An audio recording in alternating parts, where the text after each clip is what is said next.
Hello, everyone. I remember when I first started learning English, watching TV shows felt like a big challenge. People spoke so fast. It was hard to understand sometimes, even with subtitles. Oh, I know that feeling, Emma. It can be really frustrating. But guess what? TV shows and podcasts are actually amazing tools to make your listening better. And that's what we're talking about today. That's right. Welcome to the English Speaking School podcast, your friendly guide to better English. Today, we're going to share simple, effective ways to improve your English listening skills. We'll focus on how to use podcasts and TV shows, no matter your level. It's not just about watching or listening, it's about how you do it. We have some great tips that will help you understand more and feel more confident. So, if you want to stop feeling lost when native speakers talk, keep listening. Let's dive into the what and how right now. That feeling of being lost when native speakers talk, John, is so common. It's the perfect example of why we're here today. Absolutely. And speaking of understanding, a big part of improving isn't just knowing words, but also catching the flow of speech. Think about how many times you might hear gonna instead of going to in a show. That's a perfect example of connected speech, and it's everywhere in natural dialogue. Exactly. And that brings us to our main topic. Today, we're diving deep into how to improve listening with podcasts and TV shows, specifically for B1-B2 learners. So, a very warm welcome to you all, our fantastic listeners, to the English Speaking School podcast. So, why is this so important, especially for B1-B2 learners? Well, Emma, you mentioned feeling like people spoke too fast. Textbooks often present words clearly, one by one, but real life, just like in podcasts and TV, isn't like that. Exactly. It's like a different language sometimes. And that's the key. When you listen to shows and podcasts, you're hearing real English.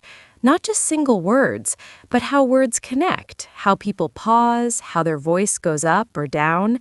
This helps you understand not just what they say, but how they feel too. That's spot on. It's about getting used to natural speed and rhythm. For example, think about how often we say, I don't know, very quickly, often sounding like, I don't know.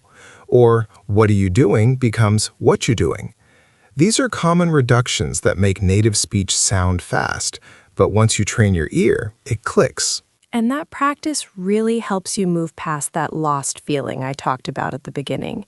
It's about bridging the gap between textbook English and everyday conversation, making you feel much more confident.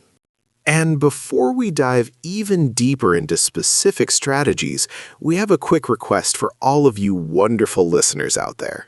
Yes, if you're finding these tips helpful, and we really hope you are, please take a moment to subscribe to the English Speaking School podcast on your favorite platform.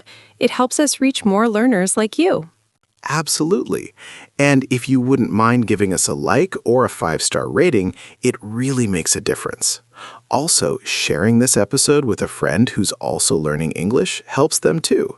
For instance, explaining a tip to someone else about listening for intonation, how a speaker's voice goes up or down, actually solidifies your own understanding of that skill. Try it. That's a fantastic point, John. Teaching is learning. And thinking about intonation, it's not just about the words, but the melody of speech that tells you if someone is asking a question or making a statement. So share the knowledge. Okay, so with all that in mind about intonation and the melody of speech, let's dive into our first really practical tip for improving your listening right now. And this is a big one. It's all about making the most out of subtitles, but not relying on them too much. Our first tip is use English subtitles strategically. Exactly. Don't just keep them on all the time, especially not in your native language. Try this. Watch a short scene, maybe 2 to 3 minutes, with English subtitles first. Read along, really focusing on how the words sound as they're spoken. Then Immediately watch that same scene again, but this time turn the subtitles completely off.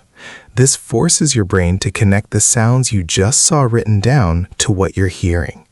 It's fantastic for catching those rapid connected speech moments like gonna for going to, or what you doing for what are you doing. Right. And it trains your ear to pick up on the natural rhythm and intonation we talked about. For instance, you might hear, "Did you get it?" But with subtitles, you confirm it's spelled out fully.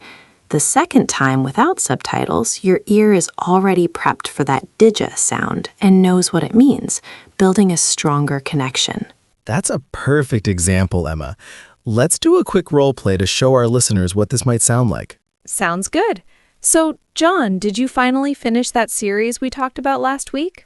Almost, but a character said something really fast yesterday. I heard, "What you doing?" but I wasn't sure what it meant. Ah, that's "what are you doing?" Did you go back and watch that scene with subtitles, then without? Not yet, but I should. There was another part too, where someone asked, "Did you get it?" And I thought, I don't know if I did. Perfect.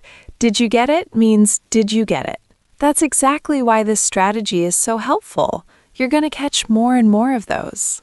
I'm definitely going to try that tonight. It really helps to hear them and then confirm with the words. Excellent.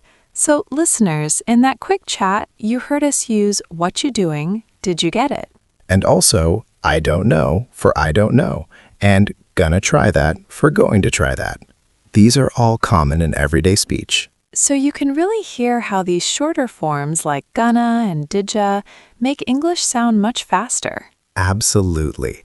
And that's why watching with subtitles than without helps you catch them. It trains your brain to link the sound to the full meaning, even when it's spoken quickly. These informal ways of speaking are everywhere in real conversations and on TV shows. So practicing with this method really helps you understand natural English better.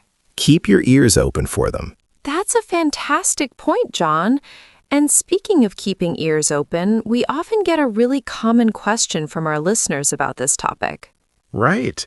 A lot of people ask, what if I watch with subtitles and I still don't understand most of it?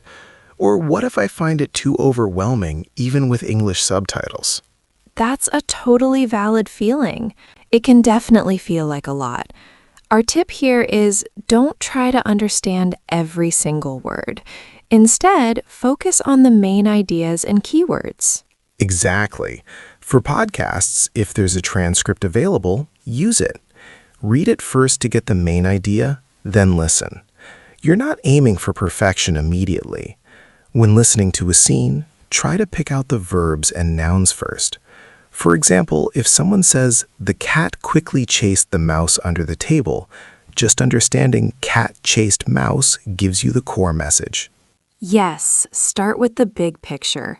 Don't worry about the small connecting words like the or under at first. Your brain will start to fill those in as you get more practice. It reduces that feeling of being overwhelmed when you're not expecting to understand absolutely everything. And remember, repetition is your friend. Listen to that same short segment a few times. Each time you'll pick up a little bit more, and it's okay if you still don't catch every single word. Progress, not perfection, is the goal. That's so true, John. And it reminds me of my own experience with a science podcast. I loved the topic, but sometimes the vocabulary was really specific. At first, I felt completely lost. I'd listen and only catch maybe 30% of the words, especially the technical ones. Oh, I can imagine. Science topics can be tricky with all those specific terms. It's easy to get overwhelmed. Exactly. So instead of trying to understand every single scientific term, I started focusing on the big ideas and keywords. I'd ask myself, what's the main point here? What are the key nouns and verbs describing the process? For instance, if they were talking about photosynthesis, I try to grasp that plants use sunlight to make food, rather than understanding every chemical reaction involved. I'd listen to the same 5-minute part maybe 3 times. Interesting. And what did you focus on during those repeated listens? The first time, just to get the overall gist. The second time, I'd specifically try to pick out those important nouns and verbs. By the third time, I often understood the core message, even if I still didn't know all the complex words. That's a brilliant way to approach it. You are actively listening for those core elements of the message, training your brain to extract the important information rather than getting stuck on unfamiliar vocabulary. Right. And what's interesting is, after doing that for a while, I started to recognize some of those complex words more often. It wasn't about memorizing them, but about seeing them in context. It made learning new vocabulary much more natural and less frustrating, rather than just looking up every single word in a dictionary. Absolutely.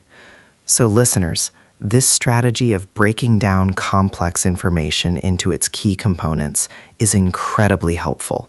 Focus on the main ideas and the most important words first. This practice truly builds your confidence and comprehension over time, even with challenging content. Wow, John, that was a truly insightful discussion, showing how challenging content can become manageable with the right approach. It really brings us to the core of what we've been talking about today. It really does, Emma. And as we wrap up, let's quickly recap our 3 most important takeaways for improving your English listening with podcasts and TV shows. Absolutely. First, remember to use English subtitles strategically. Watch a short segment with subtitles, then immediately watch it again with them turned off. This is crucial for training your ear to catch natural connected speech like gonna or didja. Second, don't feel pressured to understand every single word. Instead, focus on the main ideas and key words, the key nouns and verbs.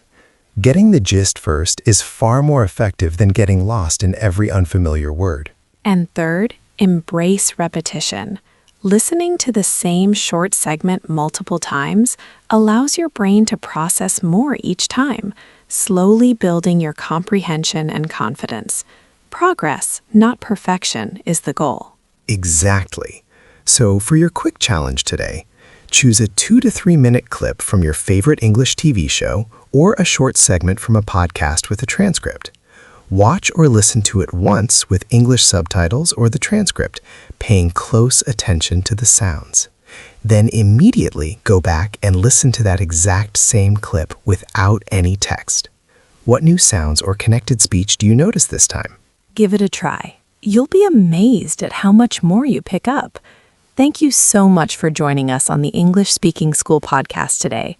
We truly hope these tips help you feel more confident and capable in your English listening journey. Keep practicing, keep listening, and keep challenging yourself.